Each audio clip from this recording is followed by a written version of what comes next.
Eyewitness TV நேயர்களுக்கு வணக்கம். March 8 உலகம் முழுவதும் மகளிர் தினம் மிகவும் சிறப்பாக கொண்டாடப்படுகிறது. பெண்களின் தைரியம், அர்ப்பணிப்பு, அவர்களை கௌரவிக்கும் ஒரு நாளாகத்தான் உலக மகளிர் தினம் உலகம் முழுவதும் கொண்டாடப்பட்டு வருகின்றது.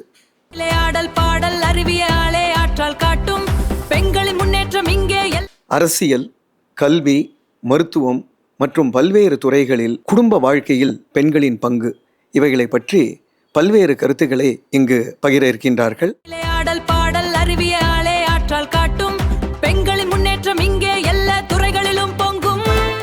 ஐவிட்னஸ் டிவி நேயர் அனைவருக்கும் மகளிர் தின நல்வாழ்த்துக்கள். நான் Radha Parthasarathy. I am a social activist.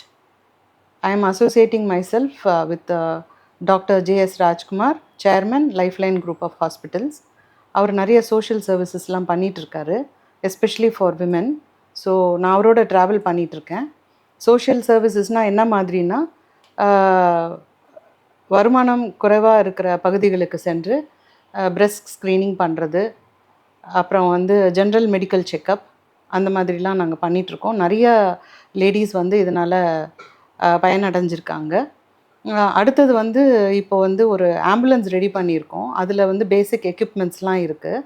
So அதில் என்ன பார்த்திங்கன்னா, நாங்கள் அந்த ஆம்புலன்ஸ் இந்த மாதிரி பகுதிகளுக்கு சென்று அங்கே இருக்க ப்ரெக்னென்ட் லேடிஸ் அவங்களெல்லாம் அணுகி அவங்களுக்கு பேசிக் ஸ்க்ரீனிங் அண்ட் குழந்த ஃபஸ்ட் மந்த்லேருந்து 10th மந்த் வரைக்கும் ப்ரெக்னென்ட் லேடிஸ்க்கு என்னென்ன தேவைகள், அவங்களுக்கு என்னென்ன செக்கப்லாம் வேணும், குழந்தை வயிற்றில் என்ன மாதிரி இருக்குது, என்ன பொசிஷனில் இருக்குது, ஃபீட்டல் மானிட்டரிங்னு சொல்லுவாங்க. ஸோ அதெல்லாம் நாங்கள் பண்ணிகிட்ருக்கோம். அந்த மாதிரி ஏதாவது இன்கேஸ் ஏதாவது ப்ராப்ளம்ஸ் அந்த மாதிரி வந்ததுன்னா அவங்கள நாங்கள் எங்கள் டாக்டரோட மருத்துவமனைக்கு அவங்களுக்கு இலவசமாக என்னென்ன செய்யணுமோ அத்தனையும் செஞ்சிட்ருக்கோம். ப்ளஸ் இந்த பிரெஸ்ட் ஸ்க்ரீனிங் பண்ணுற டைமில் ஜென்ரல் மெடிக்கல் செக்கப்பும் நடக்கிறதுனால தேவையான மருந்து மாத்திரையெல்லாம் நாங்கள் அங்கே கொண்டு போய் அவங்களுக்கு அதெல்லாம் பண்ணிகிட்ருக்கோம். நிறைய பெண்கள் இதனால் பயனடைஞ்சிருக்காங்க. நிறைய பண்ணிகிட்ருக்கோம். இந்த 1 இயராக ஆல்மோஸ்ட் எவ்ரி வீக்கெண்ட்ஸ் நாங்கள் இதை பண்ணிகிட்ருக்கோம். வணக்கம், நான் Kavitha Kannan, director academics, Azhagujothi Academy, CBSE school, மயிலாடுதுறையில் இருக்கேன். ஐவிட்னஸ் டிவி நேயர்கள் அனைவருக்கும் இனிய மகளிர் தின நல்வாழ்த்துக்கள். என்னை பற்றி சொல்லணுன்னா, நான் ஒரு psychologist plus soft skill trainer. Women எம்பவர்மெண்ட்காக ஸ்கூல் சில்ட்ரன் முதற்கொண்டு பேரண்ட்ஸ், அப்புறம் காமன் லேடிஸ், ஃபேக்கல்ட்டிஸ் எல்லாருக்கும் விமன் எம்பவர்மெண்ட் ட்ரைனிங் செஷன்ஸ் எடுத்துகிட்ருக்கேன். நான் ஒரு சென்சார் போர்ட் பேனல் மெம்பரும் கூட. லேட்டஸ்ட்டாக கூலி படம் வரைக்கும் பண்ணியிருக்கேன். மகளிர் தின நிகழ்வில் கலந்துரையாடல் நிகழ்ச்சியில் ராதா உன் கூட சந்திக்கிறது மிகவும் மகிழ்ச்சி. எனக்கும் மிக்க மகிழ்ச்சி கவிதா, உங்களோட கலந்துரையாடலில் இருக்கிறது எனக்கும் மிக்க மகிழ்ச்சி. அதாவது கவிதா, நான் என்ன நினைக்கிறேன்னா, ஒரு பெண் முன்னேற்றம்னா பெண்கள் குடும்பத்தை பார்த்துக்கணும் ஃபஸ்ட்டு. அவங்களுடைய கணவர், குழந்தைங்களுக்கு அந்த டியூட்டிஸ், அவங்களுடைய டியூட்டிஸை கரெக்டாக செய்யணும்னு நினைக்கிறது என்னுடைய கடமையாக நான் நினைக்கிறேன். எல்லா பெண்களும் குடும்பத்திலேருந்து தான் எல்லாமே ஆரம்பிக்கணும். ஸோ என்னுடைய கணவர், குழந்தைங்கள நான் என்னுடைய டியூட்டிஸை கரெக்டாக நான் பண்ணுறேன். என்னுடைய பொண்ணு இப்போது ஷீஸ் அ கைனகாலஜிஸ்ட்டு. அவளும் நிறைய சோஷியல் சர்வீஸ்லாம் பண்ணுறதுக்கான இது அவளுக்கு நிறையா சொல்லி கொடுத்துருக்கேன். அவளும் அந்த மாதிரி பண்ணிகிட்ருக்கா. நீங்கள் ஸ்கூல் ரன் பண்ணுறீங்க கவிதா. ஸோ நீங்கள் என்ன மாதிரி பண்ணுறீங்க? சோஷியல் சர்வீசஸ் என்ன மாதிரி பண்ணுறீங்க? கல்யாணம் ஆன புதுசில் எல்லோரும் போல் அந்த குழந்தைய வளர்க்குறதுல தான் என்னுடைய பாதி நேரம், முக்கால்வாசி நேரம் முடிஞ்சுது. அதுக்கப்புறம் என்னுடைய husband mister A Kannan, chairman of Azhagujothi Academy, அவருடைய தூண்டுதலில் தான் நான் நிறைய கோர்சஸ் பண்ணேன். ஸ்கூல் ரன் பண்ணணும், இவரோட கனவு அது ஸ்கூல் ரன் பண்ணணுன்றது. சிபிஎஸ்சி பள்ளி இல்லாத ஒரு மயிலாடுதுறைன்ற ஒரு செமி அர்பன் ஏரியாவில் ஃபஸ்ட்டு சிபிஎஸ்சி பள்ளியே தொடங்கினோம் நாங்கள். இப்போ 2500 பிள்ளைகள் படிக்கிறாங்க. விமன் எம்பவர்மெண்ட்லேருந்து செக்ஸ் எஜுகேஷன்லேருந்து எல்லாமே நாங்கள் ஹோலிஸ்டிக் எஜுகேஷன் கொடுத்துட்ருக்கோம். மாண்டசரியிலேருந்து ஆரம்பித்து அட்வான்ஸ்டு ஸ்டடீஸ், ரோபோட்டிக்ஸ் வரைக்கும் நாங்கள் எல்லா கல்வியுமே கொடுத்துட்ருக்கோம். அதை தவிர நான் விமன் எம்பவர்மெண்ட்காக நின்றுடக்கூடாது, என்னோடய ஸ்டடீஸு எல்லாருக்கும் சென்று சேரணுன்றதுக்காக அடிக்கடி ட்ரைனிங் செஷன்ஸ் விமன் எம்பவர்மெண்ட்காக பண்ணிகிட்ருக்கேன். பேரண்டிங் செஷன்ஸ் பண்ணுறேன். இப்போது குழந்தைங்களுக்குள்ள ஸ்ட்ரெஸ் பற்றி நீங்கள் பேசுனீங்க, அதை பற்றி கொஞ்சம் எலாபரேட்டாக கொஞ்சம் சொல்லுங்களேன். ஆமாம், இப்போ ராதா ஸ்ட்ரெஸ்ஸுன்றது எல்கேஜி ஸ்டூடெண்ட்லேருந்து +2 ஸ்டூடெண்ட் வரைக்கும் எல்லாருக்கும் காமனான பிரச்சனை அது. பேரண்ட்ஸ் நினச்சிக்கிறாங்க நம்மளுக்கு இருக்க ஸ்ட்ரெஸ் தான் பெரிய ஸ்ட்ரெஸ்ஸுன்னு. ஆனால் குழந்தைங்களோட மூளை எஜுகேஷனை பொறுத்த வரைக்கும் அவங்களுக்கு வந்து பிரெயின் எவ்வளோ இம்பார்ட்டன்ட்னு அவங்களுக்கு தெரியும். லெஃப்ட் பிரெயின், ரைட் பிரெயின்ட்டு 2 விதமான ஆக்டிவிட்டீஸ் இருக்குது. இந்த லெஃப்ட் பிரெயின் வந்து அனலாஜிக்கலாக திங்க் பண்ணோன்னா, இது வந்து ரைட் பிரெயின் வந்து க்ரியேட்டிவிட்டி பேஸ்டு. ஸோ அவங்க 2 ஹேண்டும் யூஸ் பண்ணால் தான் அந்த மாண்டசரி ஆக்டிவிட்டீஸ் மூலமாக நாங்கள் அது வந்து சொல்லித்தரோம்.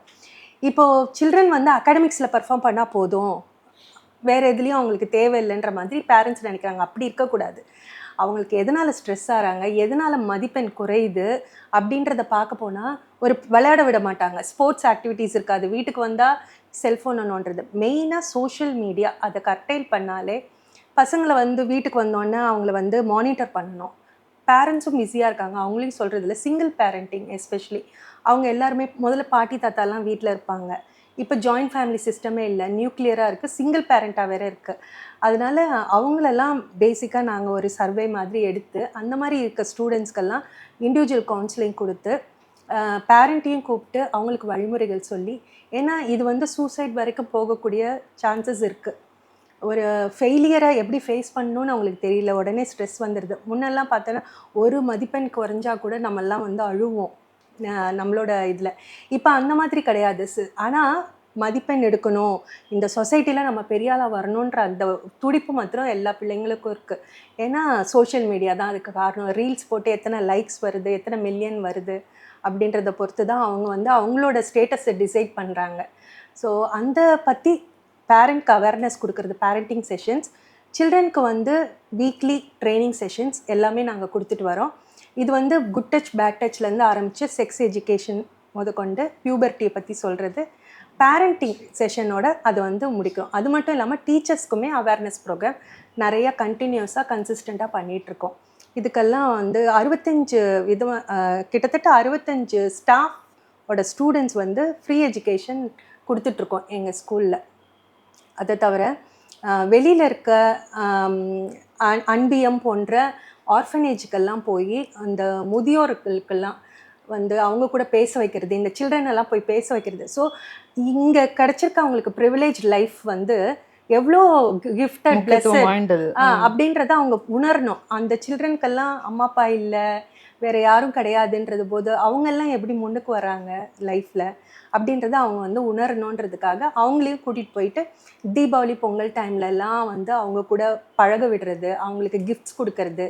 ஈவன் பர்த்டே செலிப்ரேஷன் வந்து எங்கள் இதில் வந்து சாக்லேட்ஸ் கொடுக்க மாட்டோம். சில்ட்ரன் வந்து புக்ஸ் ஏதாவது ஷேர் பண்ணுவாங்க, இல்லாட்டி அவங்களால முடிஞ்ச கிஃப்ட்ஸை வந்து கொடுப்பாங்க. அதை கலெக்ட் பண்ணி நாங்கள் ஆர்ஃபனேஜ்க்கோ இந்த மாதிரி வேண்டியவங்களுக்கு நாங்கள் வந்து அளிச்சிட்ருக்கோம்.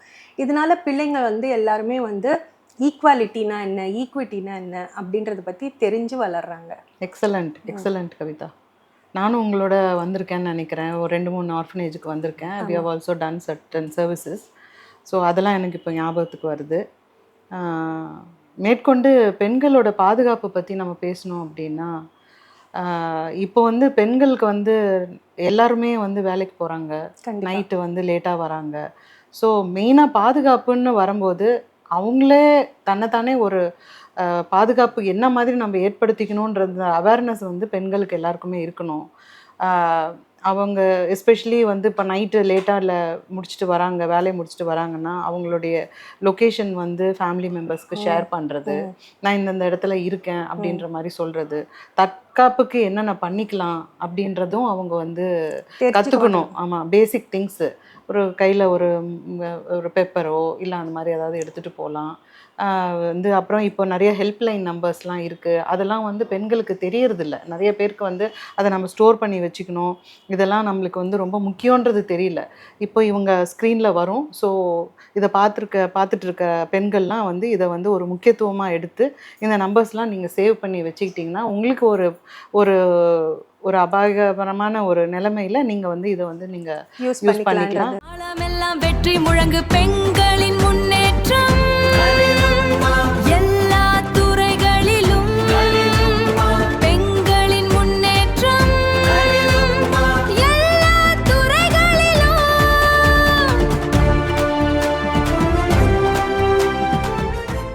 அண்ட் மேலும் வந்து கவர்மெண்ட்டும் இப்போ நிறைய கொண்டு வராங்க, நிறைய சொல்கிறாங்க, திட்டங்கள்லாம் கொண்டு வராங்க. அதுவும் வந்து பெண்கள் வந்து அதை யூஸ் பண்ணிக்கணுன்றது என்னுடைய எண்ணம். கண்டிப்பாக ராதா. இப்போ நாங்கள் ஸ்கூலை பொறுத்த வரைக்கும் நான் சொன்னேன் இல்லையா, ஸ்ட்ரெஸ் ரிலேட்டட் ப்ராப்ளம்ஸ் நிறையா இருக்கிறதுனால பசங்களுக்கு வந்து எப்போ வேணாலும் கவுன்சிலிங்க்கு கால் பண்ணலாம். இது அம்மா அப்பாவை கேட்டுட்டு தான் கால் பண்ணணும் அப்படின்ட்டு இல்லை. அவங்களுக்கான பேசிக் ஹெல்ப்லைன் வந்து மானிட்டரில் வருது 1098. அது வந்து எப்போ வேணாலும் கால் பண்ணலாம். அது கவர்மெண்ட் ஆப்ரேட்டட் அது.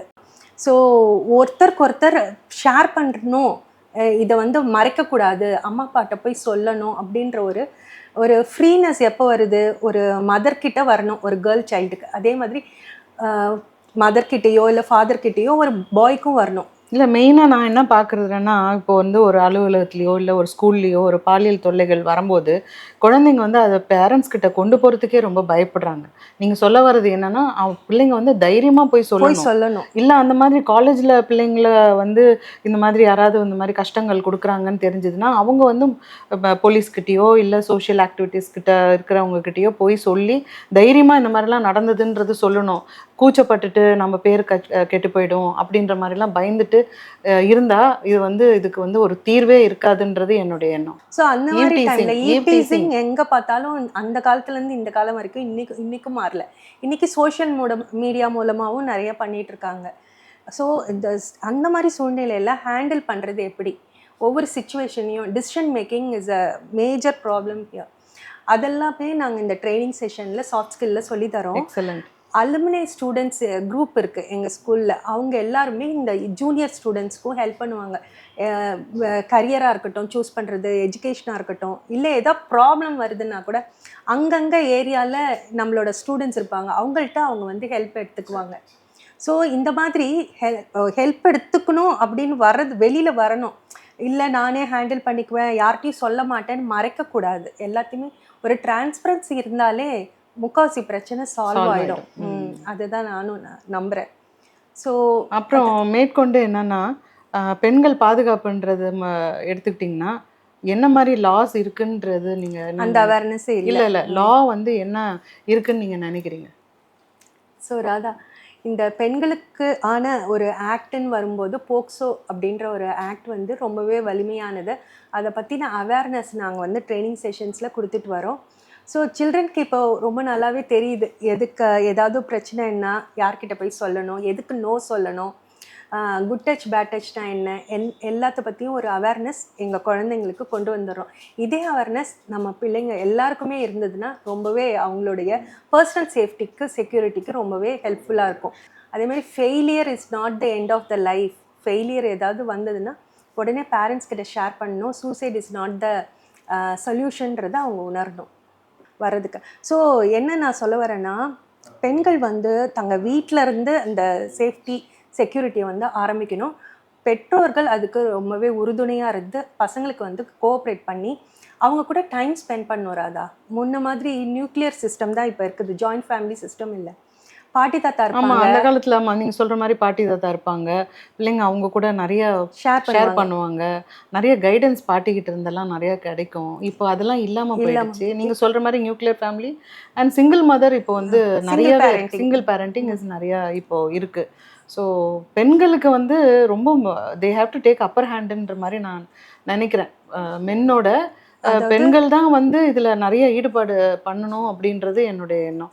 95% இதில் இன்னொன்று நான் சொல்ல விரும்புகிறேன். நிறைய ஃபெமினிசம்ன்றதை பற்றி நம்ம எல்லாம் பேசுவோம். ஃபெமினிசம் இஸ் நத்திங் பட் நம்மளுடைய சுதந்திரம் வந்து மற்றவங்களுக்கு குறை சொல்கிற மாதிரியோ மற்றவங்கள வந்து பாதிக்கிற மாதிரியும் இருக்கக்கூடாது. பெண் சுதந்திரம், பெண்ணியம்ன்றது பாரதியார் கொண்டு வந்த ஒரு இது. அப்போ நீ வந்து இந்த வீட்டை விட்டு வரணும், அப்போல்லாம் அடுப்பூதும் பெண்களுக்கு கல்வி எதற்குன்ற நிலைமை இருந்தது. இப்போ எல்லாருமே கல்வி சுதந்திரம் அடைஞ்சிட்டோம். ஸோ இந்த பெண் சுதந்திரத்தை தப்பாக யூஸ் பண்ணாமல் எந்த இடத்துல என்ன மாதிரி ட்ரெஸ் பண்ணுறோன்றத இருந்து பேரண்ட் வந்து அவங்களுக்கு பசங்களுக்கு டீச் பண்ணணும். அப்புறம் ஈக்குவாலிட்டி, ஈக்விட்டி, பொண்ணுன்னா இந்த மாதிரி வேலை செய்யணும், பையன்னா இந்த வேலை தான் செய்யணும்னு இல்லாமல் ரெண்டு பேரையும் ஈக்குவலாக ட்ரீட் பண்ணுறது ஒரு மதராக தான் இருக்கணும், ஒரு ஃபாதராக தான் இருக்கணும். இவங்களும் கார் டிரைவிங் கற்றுக்கணும், அவங்களும் குக்கிங் கற்றுக்கணும், எல்லா வேலையும் இல்லை ஈக்குவலாக ஷேர் மியூச்சுவலாக பண்ணலாம். ஆமாம். ஆண்களும் வந்து பெண்கள் இப்போ 2 பேருமே பொதுவாக வேலைக்கு போக ஆரம்பிச்சிட்டாங்க. ஸோ ஆண்கள் வந்து எந்த அளவுக்கு பெண்களுக்கு சப்போர்ட்டிவாக இருக்காங்கன்றதுல வந்து இது ஒரு முக்கியமான ஒரு சப்போர்ட்டாக இருக்கணும்னு நான் நினைக்கிறேன். ஆண்கள் அந்த வந்து விதத்தில் நம்ம 2 ஃபேமிலியுமே பிளெஸ்ஸட். நம்ம கண்டிப்பா. ஹஸ்பண்ட் வந்து நம்மளுக்கு பேக் போனாக இருந்து கண்டிப்பா வந்து ஹெல்ப் Support பண்ணுறதுல பண்றாங்க. சப்போர்ட் பண்ணுறதுனால தான் நானும் இந்த மாதிரி சர்வீஸ் பண்ண முடியுது. உங்களாலையும் இந்த மாதிரி வெளியில வந்து சர்வீஸ் பண்ண முடியுது இல்லையா? ஆனா ஒண்ணு சொல்ல விரும்புறேன் கவிதா. நான் வந்து இப்போ இந்த 2 வருஷமா தான் நான் வந்து இந்த சோஷியல் சர்வீசஸ்லலாம் பண்ணிட்டு இருக்கேன். ஏன்னா I hate my duties towards my daughter. So அவளை படிக்க வைக்கணும், அவளுக்கு கல்யாணம் பண்ணணும். இதெல்லாமே வந்து எனக்கு ஒரு பெரிய பொறுப்பு இருந்தது. ஸோ அதெல்லாம் முடிச்சுட்டு இப்போ நான் வந்து ஃப்ரீயாக இருக்கிறதுனால நான் வந்து இப்போ இந்த சோஷியல் சர்வீசஸ்லாம் நான் பண்ணிட்டு இருக்கேன். கண்டிப்பாக நீங்கள் சொன்ன மாதிரி நானுமே வந்து ஒரு 10 to 15 இயர்ஸ் வரைக்கும் பசங்களோட தான் இருந்து அவங்களோட ஸ்டடீஸ், அதுக்கப்புறம் நானும் அவங்க கூட சேர்ந்து படித்தேன். இப்போ பிஹெச்டி வரைக்கும் பண்ணி டாக்டர் கவிதா கண்ணன் சொல்கிறாங்கன்னா அதுக்கு முழு காரணம் என்னோடய ஃபேமிலி தான், அவங்களோட சப்போர்ட் சிஸ்டம் தான். அண்ட் என் பொண்ணையும் ஒரு லெவலுக்கு நான் படிக்க வச்சுருக்கேன். பையனும் வந்து எம்பிஏ முடிச்சுட்டு இப்போ ஸ்கூல்லையும் பார்த்துக்கிறான்ற டைமில் நான் திரும்பி பார்த்தேன்னா ஃபேமிலி சப்போர்ட் இல்லைன்னா எதுவுமே முடியாது. நம்ம வீட்லேயே நிறைய பெண்கள் நம்மளுக்கு வந்து முதுகெலும்பாக இருந்து நம்மளை வந்து ஊக்குவிச்சிருக்காங்க. இதே போல் ஒவ்வொருத்தருமே ஒருத்தருக்கு ஒருத்தர் ஹெல்ப் பண்ணி இந்த பாலியல் தொல்லையிலிருந்தும் வந்து எப்படி வந்து மற்றவங்களை வந்து விடுவிக்கிறது, நம்மளும் எப்படி சேஃபாக இருக்கிறது அப்படின்றத ஒவ்வொரு பெண்ணுமே உணரணும். வெளியில் போனால் ஒரு லைவ் லொக்கேஷன் ஷேர் பண்ணுறது கொண்டு அது வந்து சுதந்திரத்தை பறிக்கிறது கிடையாது.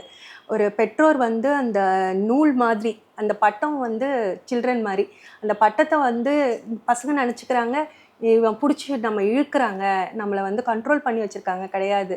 நம்ம அந்த கட் பண்ணி விட்டுட்டோன்னா அது எங்கே போய் விழுந்துரும். அது வந்து விழுற இடம் அவங்களுக்கு சுதந்திரம் கிடையாது.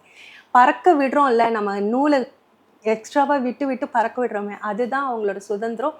சரி, பின்னாடி திரும்பி பார்த்தா நம்மளோட பேரண்ட்ஸ் நம்மளுக்காக இருக்காங்க அப்படின்றத அவங்க உணரணும். அதுதான் அந்த அந்த சுதந்திரத்தை. குழந்தைங்க வந்து நம்மளை கண்காணிக்கிறாங்க, நம்மளை கஷ்டப்படுத்துறாங்க, நம்மளுக்கு சுதந்திரம் கொடுக்க மாட்டேன்றாங்கன்னு நினைக்காம பாதுகாப்பு உணர்ந்து பெற்றவங்க கிட்ட எல்லாமே ஷேர் பண்ணணும். ஸோ இன்னைக்கு பெண் சுதந்திரம் பற்றி பேசிகிட்டு இருக்கோம், பெண்ணோட பாதுகாப்பு பற்றி பேசணும். ஸோ இன்றைய காலகட்டத்தில் நம்ம வந்து விமன் சேஃப்டி பற்றி பேசணும். ஸோ இளம் தலைமுறையினருக்கு நீ என்ன சொல்ல விரும்புகிற ராதா? பெண்கள் வந்து சோஷியல் மீடியாவில் இப்போ நிறையா வந்து செல்ஃபோனில் பண்ணிகிட்ருக்காங்க. ஸோ அவங்களுக்கு வந்து தெரியணும் எந்த லிமிட்டில் நம்ம இருக்கோம். எல்லாமே பெண்களுக்கு எல்லாமே தெரியுது. பட் தே ஷுட் நோ எதெல்லாம் தப்பு எதெல்லாம் ரைட்டுன்னு நம்ம இது பண்ணணும். இப்போ வந்து பார்க்க போனீங்கன்னா இப்போ வந்து நிறைய மேரேஜஸ் வந்து டிவோர்ஸில் தான் போய் முடியுது. நிறைய பேரை நானும் பார்த்துட்டேன். ஏன்னா அவங்க வந்து ஈக்குவாலிட்டின்னு பேசிட்டு அவங்களுடைய பேசிக் ரெஸ்பான்சிபிலிட்டியை வந்து மறந்துடுறாங்க. ஸோ பொறுப்பு வந்து பெண்களுக்கு, இந்த இளம் பெண்களுக்கு பொறுப்பும் ரொம்ப முக்கியன்றது வந்து அவங்க உணரணும். நிறைய விட்டு கொடுக்கணும். விட்டு கொடுக்கறது வந்து தப்பான விஷயம் கிடையாது. விட்டு கொடுத்து போகிறது வந்து ஒரு நல்ல விஷயம், குடும்பத்துக்கு ரொம்ப நல்லது, ஒத்துமையாக போகிறதுக்கு ரொம்ப நல்லது அப்படின்னு சொல்லிட்டு அவங்க அதை உணர்ந்து விட்டு கொடுத்துட்டு போகணும். அதே சமயம் ஆண்களும் வந்து அதை புரிஞ்சிட்டு அவங்களுக்கு உடைய சப்போர்ட்டும் அவங்க பெண்களுக்கு கொடுக்கணும். இந்த இளம் பெண்களுக்கு வந்து அது வந்து அவங்க உணர்ந்து 2 பேரும் ஒருத்தர் விட்டு கொடுத்துட்டு போனால் குடும்பம் நல்லாயிருக்கும். நம்ம காலம் வேறு, இப்போ இருக்க காலம் வேறு. இப்போ பெண்கள் வந்து நாங்கள் எங்களுக்கு உரிமை இருக்குது, அது இருக்குது, இது இருக்குன்னெலாம் பேசுகிறாங்க. பட் பேசிக் ரெஸ்பான்சிபிலிட்டி வேணுன்றது தான் நான் வந்து இன்றைக்கி மகளிர் தினத்தில் அன்றைக்கி கன்வே பண்ணுன்றது என்னுடைய ஆவல். நீங்கள் சொல்லுங்கள் கவிதா. கண்டிப்பாக நீங்கள் அழகாக சொன்னீங்க ராதா. நான் வந்து இளம் பெண்கள், அதாவது படிக்கக்கூடிய பிள்ளைகள் வந்து ஸ்ட்ரெஸ் ஃப்ரீயாக அவங்க வந்து அவங்களா இருக்க விடணும். நம்ம வந்து ரோட்டில் இறங்கி விளையாடுவோம் சாயந்தரம் ஆனால், அந்த மாதிரி எத்தனை குழந்தைகள் இந்த காலத்தில் ஸ்கூல் முடிச்சு போனோன்னே விளையாட விடுறாங்க. ஸ்போர்ட்ஸ் ஆக்டிவிட்டீஸே கிடையாது. ஸோ ஹோலிஸ்டிக் எஜுகேஷன் ஸ்கூல் அப்படின்லாம் நம்ம பார்க்குறோம். இந்த ஸ்கூலில் வந்து சேர்க்கணும், அந்த பெரிய ஸ்கூலில் இன்டர்நேஷ்னல் ஸ்கூலில் படிக்கணும் அப்படின்லாம் விரும்புறது தப்பு இல்லை. ஆனால் நம்ம குழந்தைங்கள எப்படி வளர்க்குறோம் அப்படின்றதுல தான், வீட்டில் இருந்து தான் ஸ்டார்ட் ஆகுது பெண் சுதந்திரமோ சேஃப்டியோ எல்லாமே. ஸோ பெற்றோர்கள் நாம் வந்து நல்லபடியாக அவங்கள வந்து வளர்த்தெடுத்தோன்னா, அவங்க நம்மளை பார்த்து பெர்ஃபெக்ட் ரோல் மாடலாக இருந்தோன்னா, நம்மளை பார்த்து வளர்கிற குழந்தைகள் நிச்சயமாக நல்ல ஒரு சமுதாயத்தை உருவாக்குவாங்க. ஈக்குவாலிட்டி ஈக்விட்டி உள்ள சமுதாயத்தை. ஏன்னா ஃபாரின் கண்ட்ரீஸில் நம்ம குழந்தைங்க நம்ம ஃபேமிலி சிஸ்டத்தை பார்த்து தான் அவங்கெல்லாம் இங்கே வந்துட்டுருக்காங்க. ஃப்யூச்சரில் பாருங்கள், இங்கேருந்து அமெரிக்காவுக்கு போகிறது, லண்டன் போகிறதெல்லாம் இல்லாமல் அவங்கெல்லாம் நம்ம கண்ட்ரியில் வந்து செட்டில் ஆவாங்கன்னு நினைக்கிறேன், நம்மளோட ஃபேமிலி சிஸ்டம்ஸில். ஸோ எல்லாருமே வந்து இந்த இனிய மகளிர் தினத்தில் மகளிருக்கு ஒவ்வொருத்தருக்கும் நம்ம வந்து மரியாதை கொடுத்து, அன்பை கொடுத்து, அவங்க கேட்குறதெல்லாம் ஒரு அன்கண்டிஷ்னல் லவ் தான். எத்தனை சில்ட்ரன் வந்து வீட்டுக்கு போயிட்டு அம்மா கிட்ட ஐ லவ் யூம்மா அப்படின்னு ஒரு ஃப்ளவரை கொடுத்துருப்பீங்க. பர்த்டே மட்டும் நம்மளோட விஷஸ் வந்து நின்றுடக்கூடாது.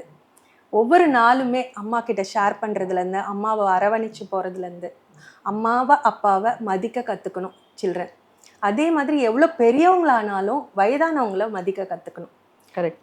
சின்னவங்க வந்து அது வந்து பெற்றோர்கள் வந்து அவங்க கற்றுத்தரணும், அவங்க எப்படி நடந்துக்கிறாங்க அவங்களோட பெற்றோர்கிட்ட. ஸோ முக்காசி நீங்கள் சொன்ன மாதிரி டைவர்ஸ் சிஸ்டம் இதெல்லாம் வந்து ஒழிக்க முடியாது, இருந்தாலும் எவ்வளோ கட்டுப்படுத்த முடியுமோ அவளை கட்டுப்படுத்தி பிள்ளைங்களுக்காக ஒரு ஒற்றுமையாக இருந்து அட்ஜஸ்ட் பண்ணி போகிற சூழ்நிலை உருவாச்சுன்னா குழந்தைகளுடைய எதிர்காலம் நல்லாயிருக்கும், பெண்களுடைய எதிர்காலம் முக்கியமாக நல்லாயிருக்கும். இப்போ வரக்கூடிய சமுதாயம் வந்து கல்யாணம் பண்ணி கொடுத்துட்றோம். அந்த பெண் வந்து ஒரு தாயை பார்த்தோ இல்லை மாமியாரை பார்த்தோ தான் அவள் வந்து எல்லாமே நடந்துக்குவா. அவங்க வந்து ஒற்றுமையாக இருந்துட்டாங்கனாலே அந்த வரக்கூடிய சமுதாயமும் நல்லாயிருக்கும். ஸோ இன்றைக்கி நிறைய விஷயங்களை பற்றி மனம் விட்டு பேசணும் ராதா, ரொம்ப நல்லா இருந்தது. உங்களுடைய கருத்துக்களை சொன்னீங்க, என்னுடைய கருத்துக்களையும் சொன்னேன். ஸோ ஐவிட்னஸ் டிவி நேயர்கள் அனைவருக்கும் இனிய மகளிர் தின நல்வாழ்த்துக்கள்.